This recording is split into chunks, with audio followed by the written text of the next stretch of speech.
మేమైతే బాగున్నాము. ఇవాళ అయితే రాగి సంగటి చేశాను. మెత్తగా చూడండి, పాకులాగా కిలికి పెట్టేశాను. ఇప్పుడు ఈ సంగటికి చికెన్ వేసుకొని తినేది. ఇప్పుడు ఆ చికెను ఫ్రై, సంగటి ఈ మూడు చేశాను, చూపిస్తాను.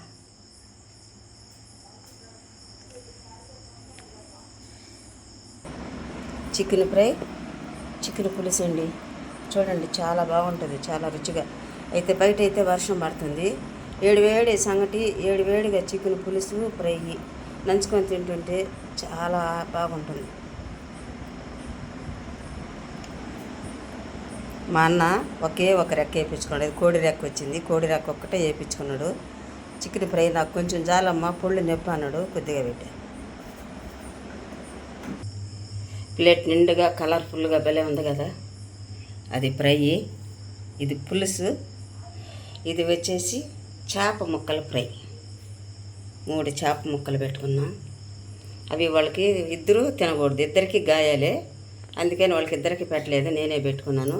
పైలేట్ అంటారు కదా, జిలేబీ, ఆ చేపలు జిలేబీ అంటారు, పైలేట్ అంటారు, ఇంకా ఏదంటారు. ఆ చేపలు ఏదైనా కూడా మనం చేసుకుని తినే విధానాన్ని పట్టించి రుచి కానీ తినడానికి కానీ బాగుంటుంది.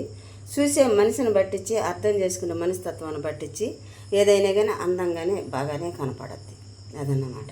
ఇంకా చూడండి, సంగటి చాలా బాగుంది, చాలా రుచిగా కూడా ఉంటుంది. సంగటి ఎలా చేసుకోవాలి, మెత్తగా చూడండి ఎంత మృదువుగా ఉందో.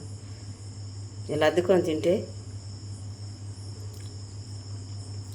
సూపర్ అంటే సూపర్ అండి, భలే ఉంది. ఎంత రుచి అంటే అంత రుచిగా ఉంది.